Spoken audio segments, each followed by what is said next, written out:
Welcome to the new episode of the Boostly podcast. This is the podcast that gives you the tools, the tactics, the training, and of course, the confidence so you can go out there and get more direct bookings. My name's Liam Carolan, and today we're going to dive behind the host with another successful host in the short-term rental industry. Today, we're going to be joined by Nicole Gödecke. She's from Homely Stay, and you can find them by going to homely-stay.com. She's got an awesome apartment. You go and check them out on the website. Beautiful background behind the bedding and behind the beds, and just general great decor in general. So welcome along, Nicole. Looking forward to speaking about your business today. Hi, I'm happy to be here. Awesome. So let's get started in the way that we usually do, which is, can you just tell us where in the world your hospitality business is, what kind of model you use, and how many units, and what kind of guests tend to stay there?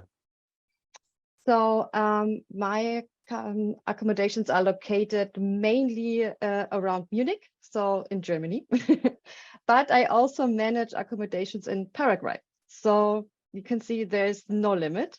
At the moment, there are 16 units, and they are very different. So I have small studios without kitchens, or on the other side, also houses with pool, sauna, and gym.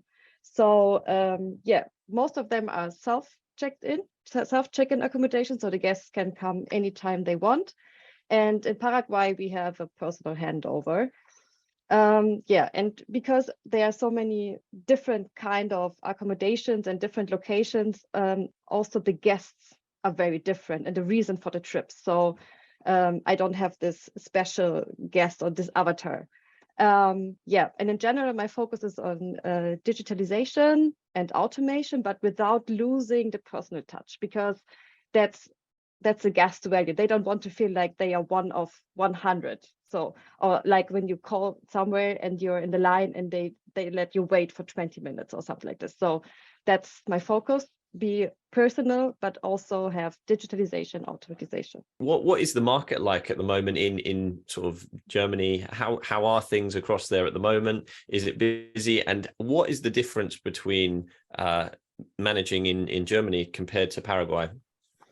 In Germany, the business is very easy at the moment, I would say, or especially for me, because we are very well rated. So we get a lot of guests. We have no stuff with coronavirus or something like this. So guests can book, they can come, they don't need to show us any vaccination or something like this.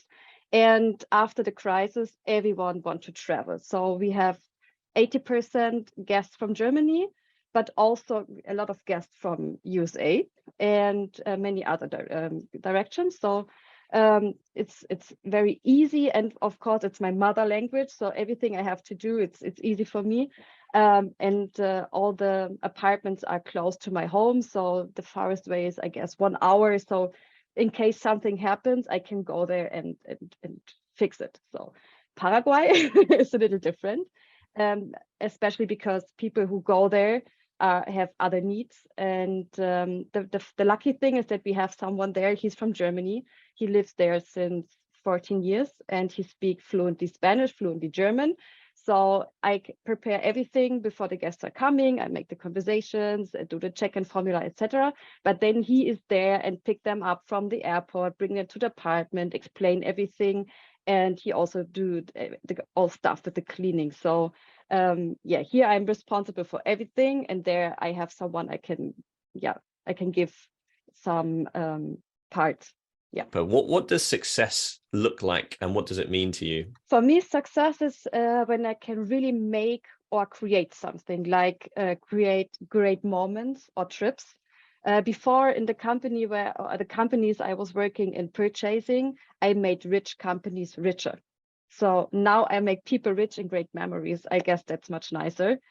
And as soon as my company is profitable, I want to donate a part of the income to women's shelters, for example. That's very important for me. And I also hope to be a great employer someday, because I have seen so many times how not to do it. I like that. I like that very much, because at the end of the day, memories is what people really look back on, and you know, that's really what we're creating. We're really creating experiences for people. So it's amazing to hear. What would you say? So you've scaled from 0 to 16 units, and you're now international. What would you say, looking back, is some of the wow moments, some of the moments that you could look back and go, do you know what, that's something that I've done which helped me be successful? Yes, as mentioned, I was not very happy with the philosophy of the company I was working before. And yeah, there was a time where the problem was I didn't want to leave because I really loved what I did. And then there was a moment where I found out that the love that I have for this and the passion is mine, not the company's. So it's me, and I can take it. So yeah, that was the moment when I decided to create my own business. Has there been any challenges so far along the way? And if so, how did you overcome them? You mean the way to open my business and finding guests and my first customers, or in general?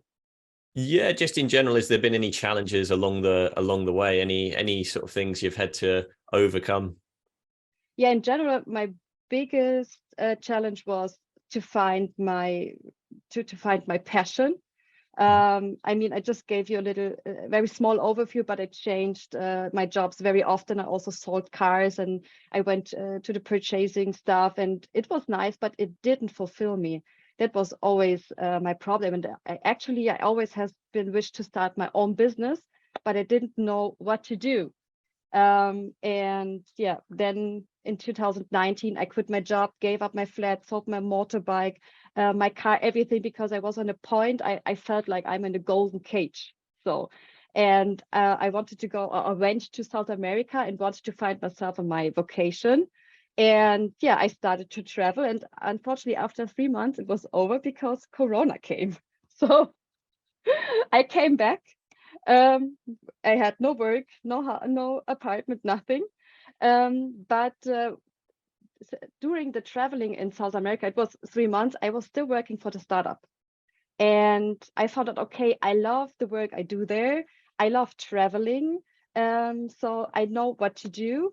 So yeah, I went to the company full time, and yeah, now I have my company, organize everything so that I can be on site and can travel. So that's for me the biggest, that was for me the biggest competition, to go this way, to find out what I want to do, how I want to do, and now have the possibility to do what I love, but still be able to travel. What would you say is the best way to find a property that works for short-term rental? In general, I think it's not important where you are, it works everywhere. So it's important to find out what the demand is there. So are there tourists, or is there, for example, an important clinic nearby where people comes to stay there, or is it more a location for installers? That's what you have to find out first. And or the other possibility is to make it so special that the people don't care where it is. For example, a treehouse is always a hit, and nobody cares where it is, and nobody wanted to have it in the center of a city. So that's why I think it's not important where it is. And I have a really nice partner. They are called Revenue. They do my revenue management and the pricing, and they have very, very good insights into the market. And when I have a new apartment, because on the one side I do the management for my customers. So if they have an apartment and they need someone who manage everything, like communication with the guests, cleaning, etc., I do it. But I also rent apartments by myself, furnish them, and re-rent them. So when I look for a location, then I definitely have to check what's the best to do. So like I said, are there tourists, are there installers? And what Revenue is doing, they make a calculation for me. So they have a deep insight into the market on the one side, and they have very good sources where they can get other information, and they can calculate very precisely the occupancy rate, the price, etc. So I can see, okay, in this month I have this amount, the next month I have this, and in January I have a high occupancy, and I said in summer it's more or less, it depends. And yeah, I can see very precisely how much will be the amount in the month, and they make it like more slow.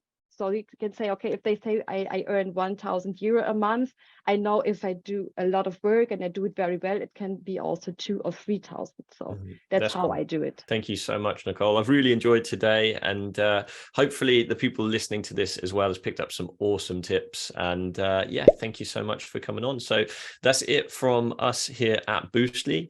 I thank you for listening to this podcast. I know there's a lot of places that you can put your attention, and today you've decided to spend that time with us. So thank you so much.